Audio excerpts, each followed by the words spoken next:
Hi guys, in today's session we'll be doing session 3, and the items that we'll be covering will be decimal notation, binary notation, defining IP addresses, and assigning IP addresses to computer nodes, server, router, switch, and printer, and lastly we'll tackle unit standard 114636. So let's tackle the first item, which is decimal notation. So on slide number 20, I've managed to extract some of the examples of decimal notation. Decimal notation, as you know, is a base 10, starting point from 0 up to 9. If we can do a round count from 0 up to 9, we can see that this is basically a base 10. So let's start from 0, 1, 2, 3, 4, 5, 6, 7, 8, 9. So if we can calculate how many numbers are in the base 10, we can simply say that there are 10 numbers within the base 10 for decimal notation. So let's look at an example that I've extracted, which is 439. So how can we write this in terms of decimal notation? So firstly, we need to dissect this number into hundred, tens, and units. So the first thing is to take out 4 as a 400, as in hundreds, tens, and unit. So we can take out 4 as a 400 plus a 30 and plus a 7. That will give you 437. In that way, that's where we can go further in terms of defining it to base 10. So 4 times 100, that will give you 400, plus a 3 times a 10, it will give you 30. 7 times 1, it will give you 1, which this, when you add this, it will equate to 437. Also, there's another way that you can do this, similar to the first. First, if you can see how I managed to do, it's more of adding this that will give you 437. So now moving on to base, moving on to the last step, where we can figure out the base for the base 10 to the power of 10. So what we will do, we'll say 4 times 10 to the power of 2, that will give you 100. When you times this and that, it will give you 400. Also 3 times 10 to the power 1, it will give you 30. And lastly, 7 times 10 to the power 0, this will give you 1. So that's how you go about in terms of uh, uh, configuring this number into base 10 to the power of 10. So let's move on to the next example, which is we have another example. So in example 2, let's look at 1750. So let's convert that to into base 10. So what we can do is, looking at the first approach, we can say, or dissecting this number to much more simpler into thousands, hundreds, tens, and units. We can say the first one is 1,000, mind my zeros, 1,000 plus 700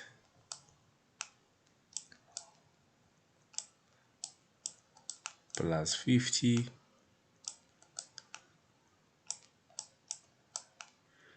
plus 0. If you can add that number, it will give you 1750. So moving on to step 2, what we can do, we can say 1 times 10 to the power 1 times 10 to the power 3, 10 to the power 3 plus 7 times 10 to the power 2 plus 5 times 10 to the power 1 times 0 times 10 to the power 0. So let's look at the answer. So if we take 1 times 10 to the power 3, it gives us 1,000. You can check, it gives us 1,000. Plus 7 times 10 to the power 2, it gives us a 700, which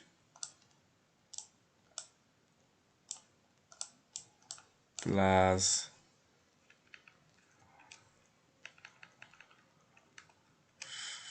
gives us 55 times 10 to the power 1 gives us 50. The answer is 50. You can check on your side with your scientific calculator, and obviously this will give us 0. When you add that number, it will give us 1,750. Sorry, this in between here, it's plus, it's not times. So that's how you go about in terms of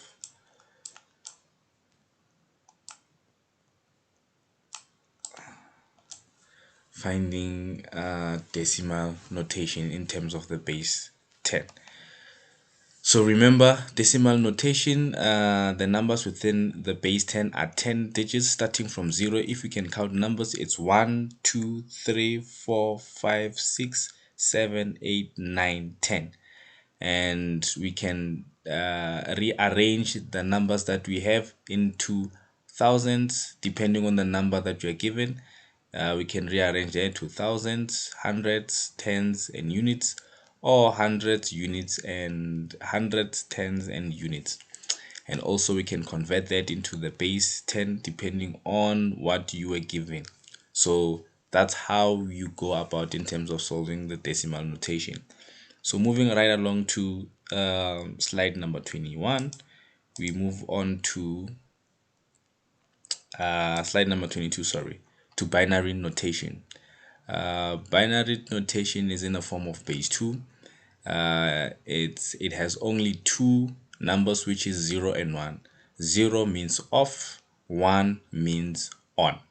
So how can we go about in terms of representing these, or knowing that these binary notation, we can represent them into decimal? So on the binary that I've extracted, and as you can see on the PowerPoint presentation, we have 1 and 0, which represent 2. We've got 1 1, we've got 1 0 0, which represent 4. We've got 1 0 1, we've got 1 1 0, 1 1 1 1 1, and also we've got 1 0 0 0, which represent number 8. So now we want to find out how does 1 0 represent number 2. So we will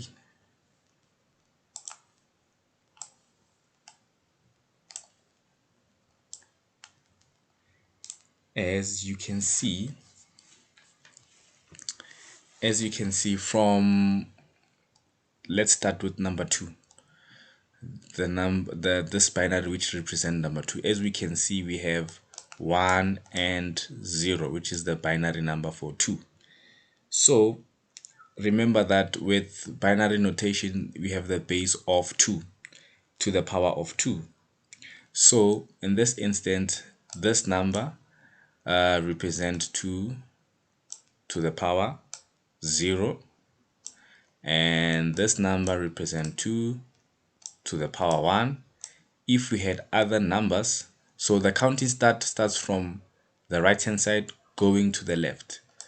That's how we calculate in terms of binary notation.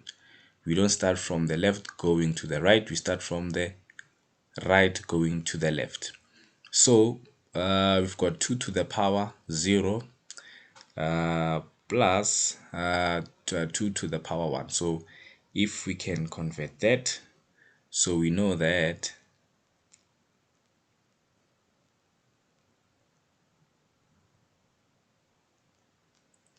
2 to the power 0, it's 0.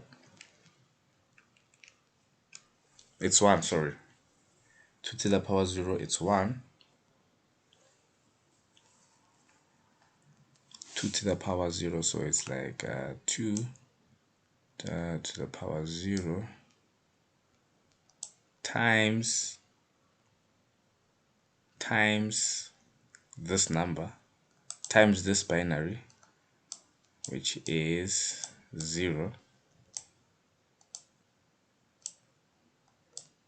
plus 2 to the power 1, it's 2. 2 to the power 1 is 2 times 1. So this will give us 2, and 2, it's 2 to the power, it's 1 times 0, and the answer is 2. So this, correctly so, it represents number 2. So let's move on to this binary of 1 1. So we have 1 1. Remember, we start from this side, as counting from this side going to the left hand side. So we have 2 to the power 0 and 2 to the power 1.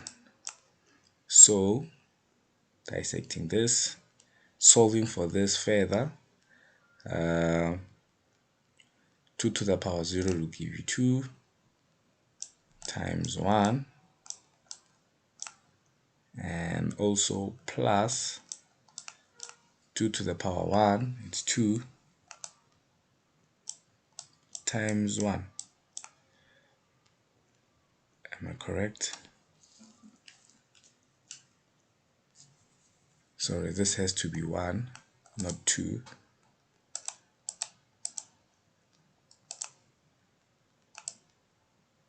Sorry, because 2 to the power 0, it's 1, it's not 2. I've made a mistake. So 2 times, it's 2 plus 1 gives us 3. So this is the correct way for, so this here represent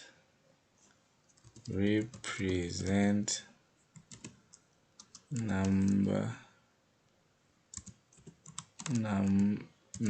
3. So let's do for number 4, and you will do on your own the rest of these binary, converting it to decimal. So let's go back to our PowerPoint.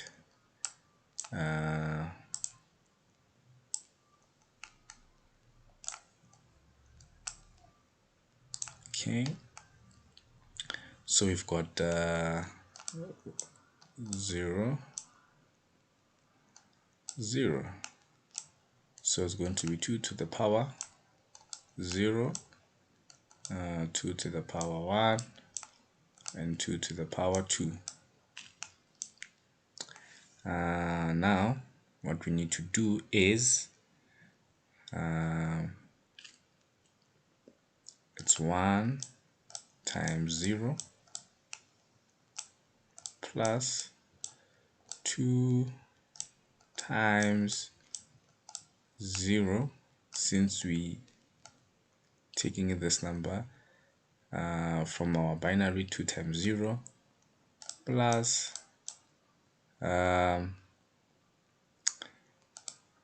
it's 4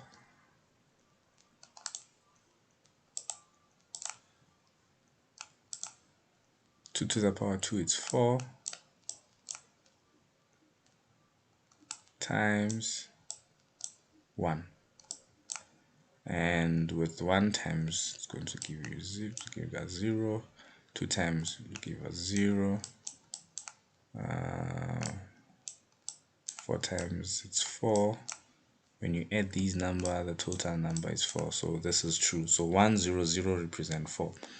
So please don't please also do the rest of these binaries, converting it to decimal notation.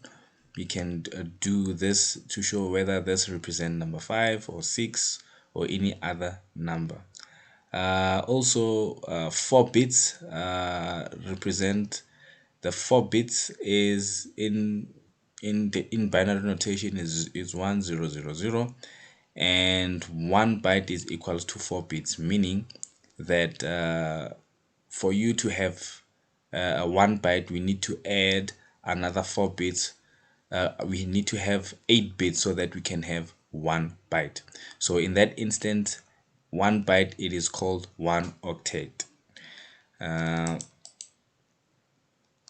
octet. So that is 1 byte or 8 bits in binary notation. So I would like also you to so this is just a representation of binary from the top. So one of the highlighted in yellow, it's just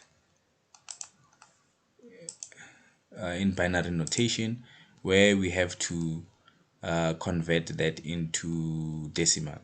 So as I've said, counting starts from the right going up to the left. So how you go about in terms of retrieving this or showing this into this binary into decimal, it's in the power, it's in the power of 2. So it's going to be 2 to the power 0, which will give you 1. 2 to the power 1 will give you 2, and so forth up until to the last number, which is 8. 2 to the power 8. So this is the maximum binary notation, which will give you 256. So this is the minimum of the binary notation, which will give you 1. So this is the end point, and this is the start point of a binary notation. So this is how you go about in terms of converting from binary to decimal and from decimal to binary. Okay guys, let's move on to slide number 24. Subnet mask. So what is a subnet mask? A subnet mask is a 32-bit number used to differentiate the network component of an IP address by dividing the IP address into a network address and the host address. So how do we know that a subnet mask is a 32? How did they go about in terms of finding the number 32? Obviously, as you know, that 1 byte is equals to 8 bits. So within our subnet mask, like in this example, let me just highlight it in red. In each octet, which is 1 byte, which is equals to 8, we've got 4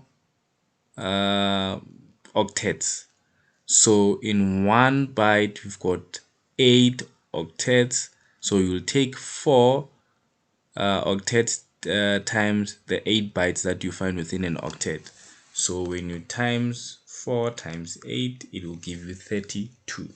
So how do we know that within an octet there is 8 bytes? As you can see from here, this is just an example of this subnet mask. So let's check for 255 inside an octet, how many bits are there.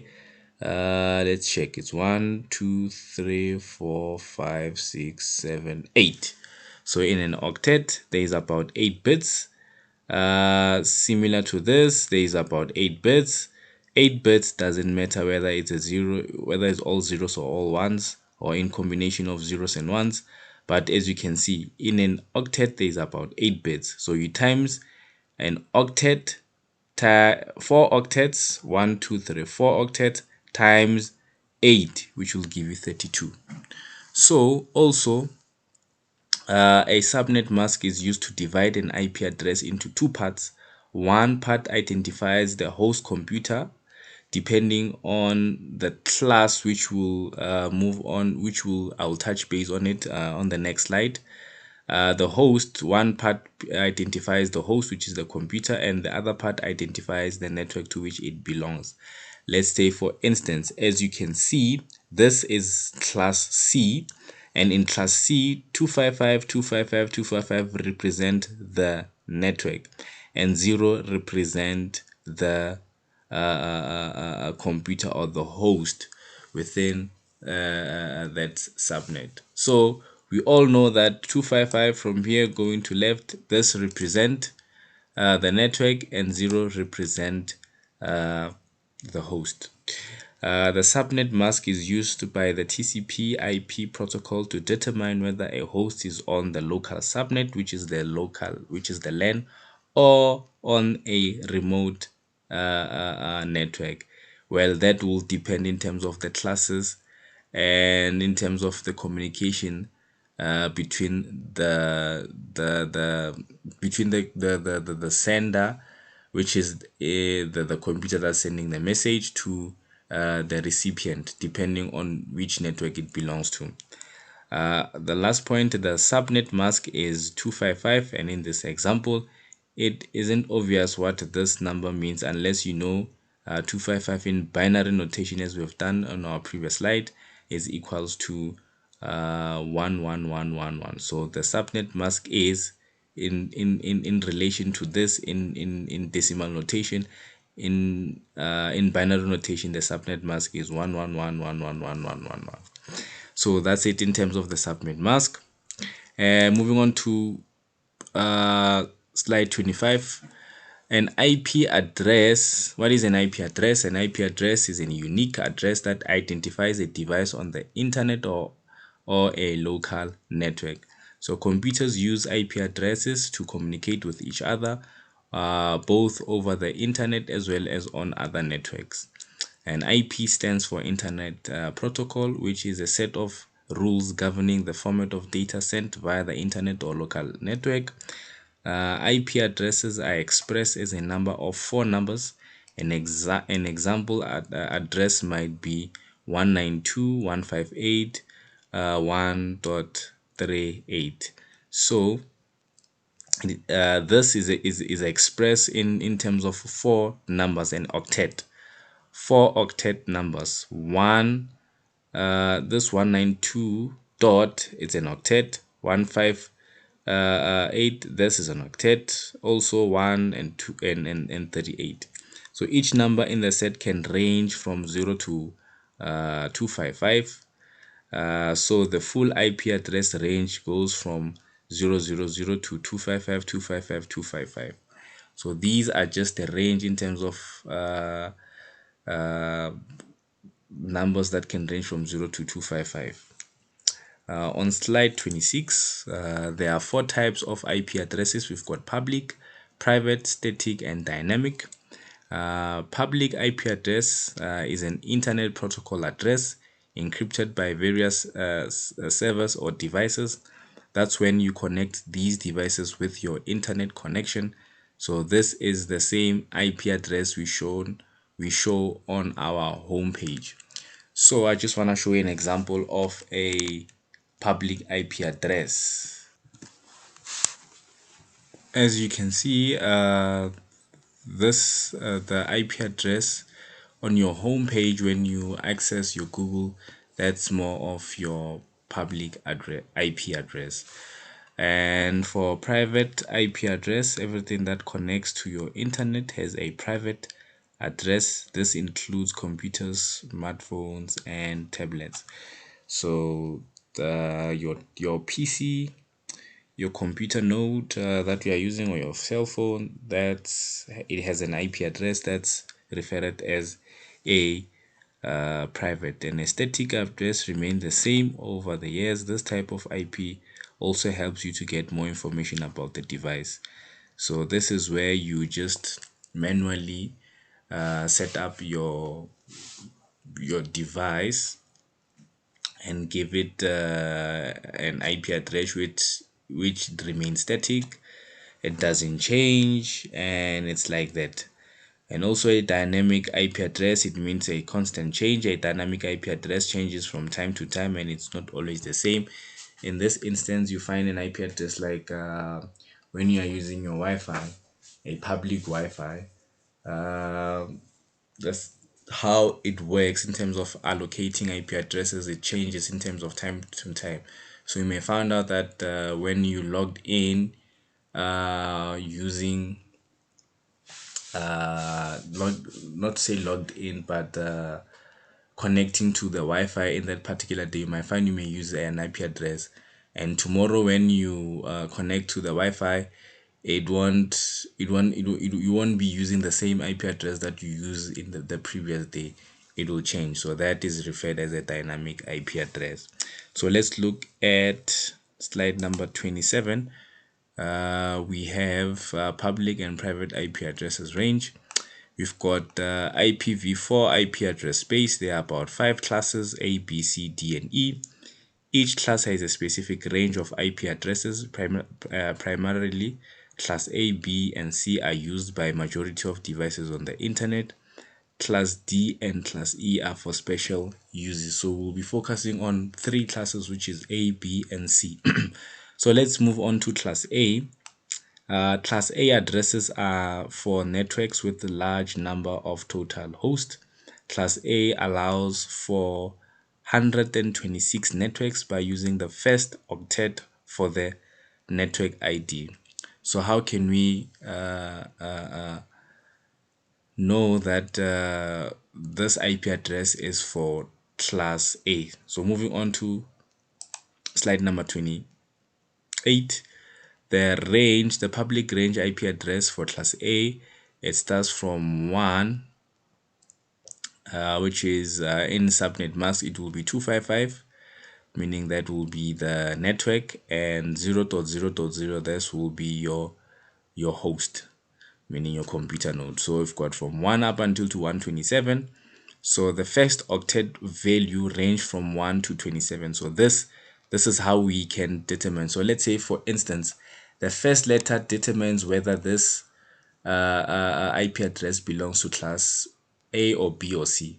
So by just verifying the first octet, it doesn't matter with the last 3 octets. These 3 last octets might be different because of this referred to the host.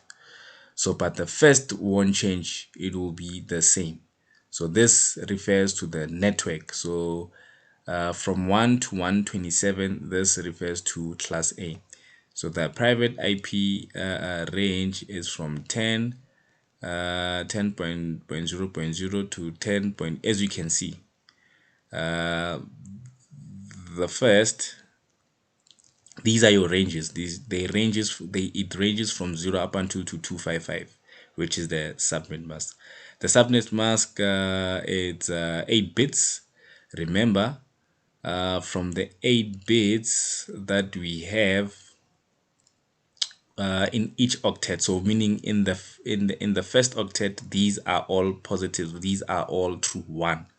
So hence why it's 8 bits, because of it provides for the first octet. And the number of networks is about 126. So this is for your large network environment, not the one that we've created on our first video. That is for small networks.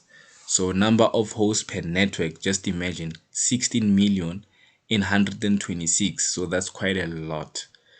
So we cannot use class A in our project because of we have a very small number of users in our LAN. Moving on to slide number 29. Class B addresses are for medium to large size network.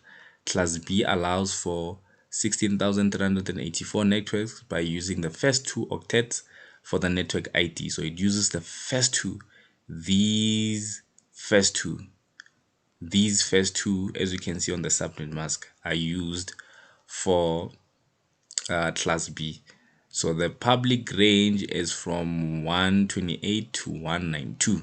So anything that you can see, the first number that you can see from an IP address, that ranges from 128 to 191, not 192, 191. That is for class B. And the private range, the private IP range is from 172.16 to 172.31 to 255.255. The subnet mask is 16 bits. As you can see, it's 8 bits per octet, which is 16 bits. And the number of networks is about 16,382. Number of hosts per network, that's about 65,534. Moving on to slide 30, we've got class C. This is primarily what we normally see, or what we normally use in terms of class C. So class C addresses are used in small local area networks. This is what we will be using in our project. So class C allows for approximately 2 million networks by using the first 3 octets for the network ID. IP addresses range that's from 192 to 223. The first octet range from 192 to 223. The private IP range is from 192.168 to 192.168 to 255.255. The special IP range is for 127 to 127.255.255. It consists of 24 bits. Why is it 24 bits? If you take on these bits, it will add to 24 bits. You add these 8 bits within an octet, it will give you 24 bits. So we've got about number of networks, 2 million networks, and number of hosts per network, that's about within a host, that's about 254. Let's just briefly go through class D. So class D IP addresses are not allocated to host and are used for multicasting. Multicasting allows a single host to send a single stream of data to thousands of hosts across the internet at the same time. So you can just imagine a multicast. That's like a single host sending data to about billions of sending a message to billions of hosts or computer nodes or network devices that are connected in the network. That's insane. That's quite a lot. It is often used for audio and video streaming, such as IP-based cable TV networks. Another example is the delivery of real-time stock market data from one source to many brokerage companies. So the range for class D is from 224 to 239. The first octet range is from 224 to 239. It has no available of number of networks. The number of hosts per it's only multicast, meaning it's thousands of hosts across the internet. Moving on to the last slide, which is class E. IP addresses are not allocated to hosts and are not available for general use. These are reserved for research purposes. The ranges from 240 to 255. The first octet it ranges from 240 to 255. Number of networks not available. Number of hosts per network, it's for research, reserved, or experimental. So now, since we have an idea in terms of the IP addresses that we'll be using, so I would like us to go back to our project, our technical project, and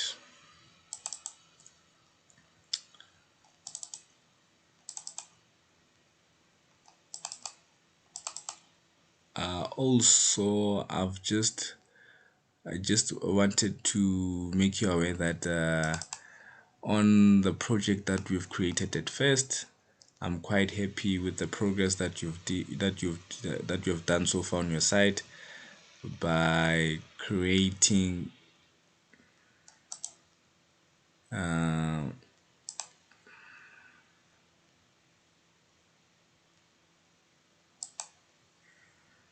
So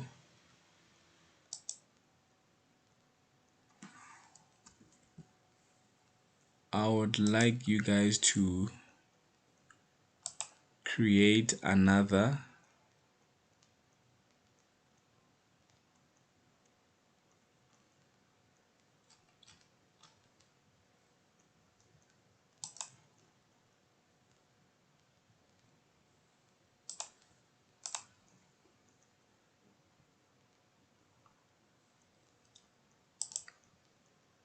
LAN. So we will call this LAN 1. This is derived from Office 1. So I would like you guys, since the reason why we're doing this exercise, recreating the LAN 1, is because of there is congestion in terms of the building that we've created, the architecture that you created, and putting on the cabling and the workstation within that room. It's so clustered that we cannot even see what's actually happening within our lens. So I've decided that we can just zoom in by just creating another visual document, which will be for LAN 1. And as we continue further with further projects, we'll just create for LAN 2 and LAN 3. So what we need to do is we know that we have a router, and within our router also we have a switch, and we have a printer, a telephone line,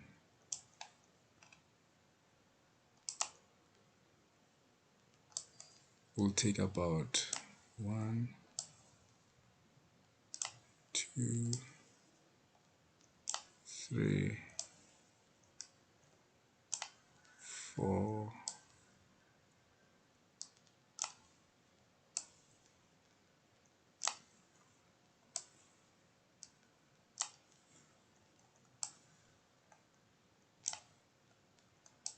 take about 8 computers. We can just use 8 computers and connect. So this is from the router to the switch, and from the switch to the printer. So these are our cabling, your Ethernet cabling.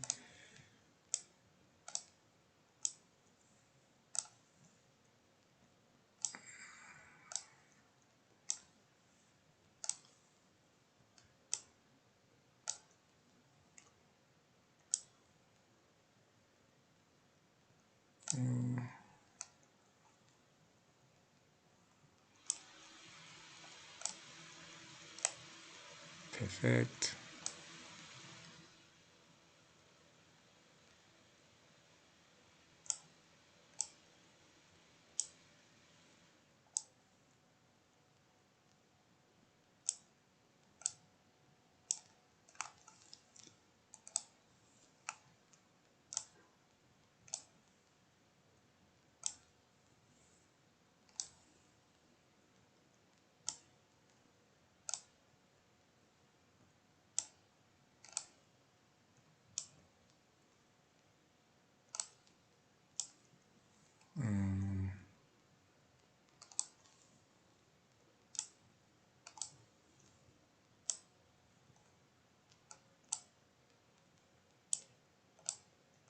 Okay, perfect. So we've got about a 24 port switch, and we've connected using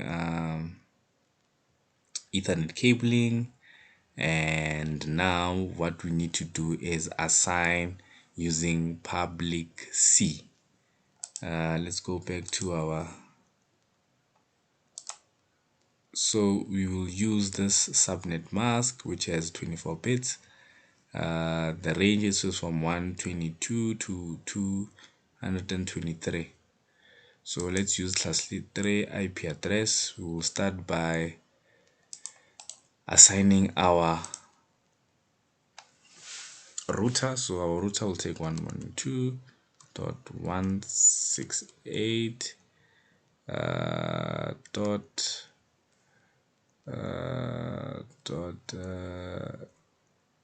80.1.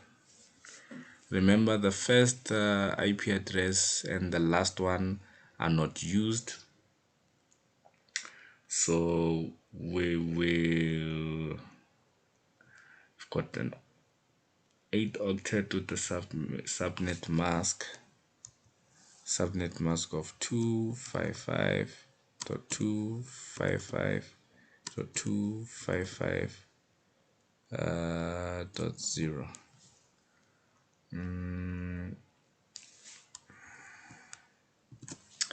Okay, I just wanna so we were given a subnet mask of 255.255.0. So the range that we were given is, remember the range for class C, it's 192. So for the IP address that we were given is from 192 dot 168 dot 80 dot 0 to we supposed to use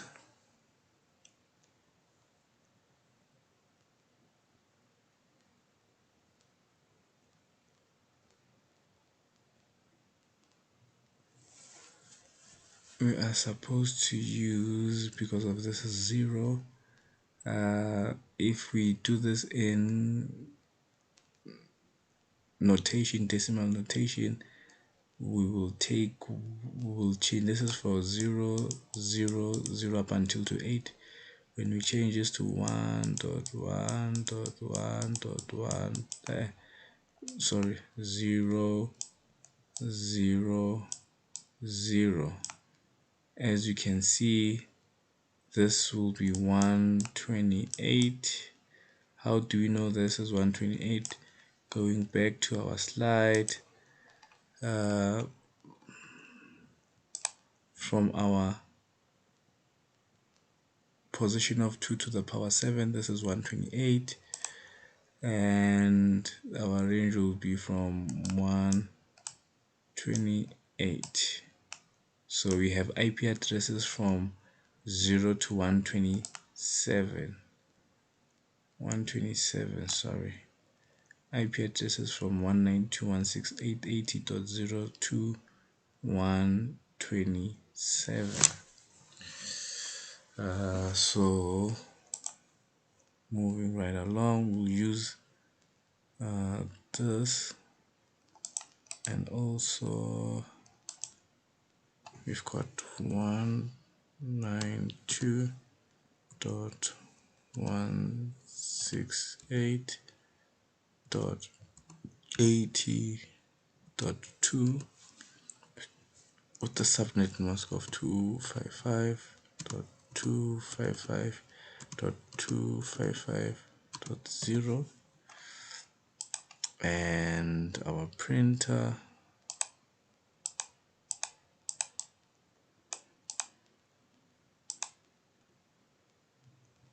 Okay.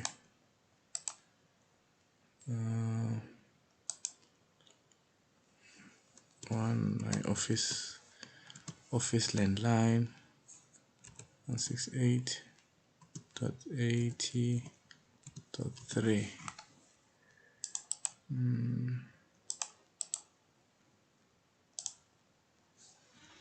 192.168.80.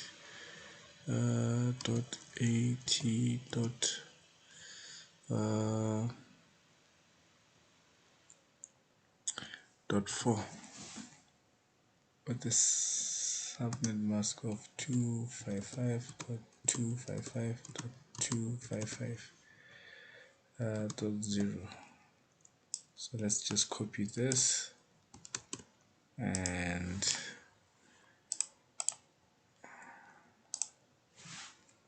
paste, change that to 5,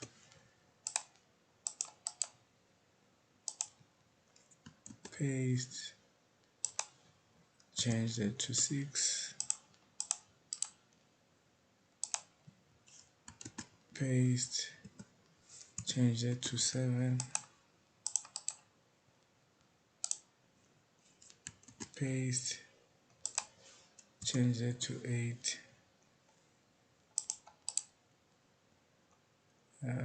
paste, change it to 9, paste, change it to 10, paste, change it to 11, and copy, paste, change it to 12.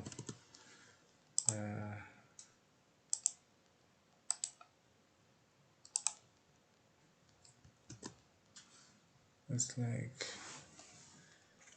that was like 4. Oh, it was supposed to be 3. 1, 2, 3, 4, 5, 6. Okay, so we're good to go. We have managed to assign our nodes within the network. So the switch is connected to the router, and also all the devices within the LAN are connected to the switch, and we managed to assign. So let's save.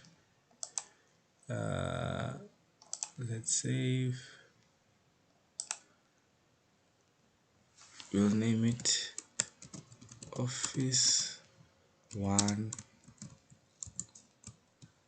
LAN. Name it Office 1 LAN and save it. Voila. So that will be for lesson 3. We can close it. So let's recap on lesson 3. Let's check what we have covered. Decimal notation we have covered. Decimal notation, binary notation we have covered. Defining IP address we've covered. Assigning IP addresses to computer, node, server, router, switch, printer, and switch. We have done that as well. So on session 3, we'll be tackling unit standard 114636. So for today, we have covered about 4 items, and we've already assigned IP addresses to our LAN. So that's it for today's lesson, and I'll see you in the next video for unit standard 114636.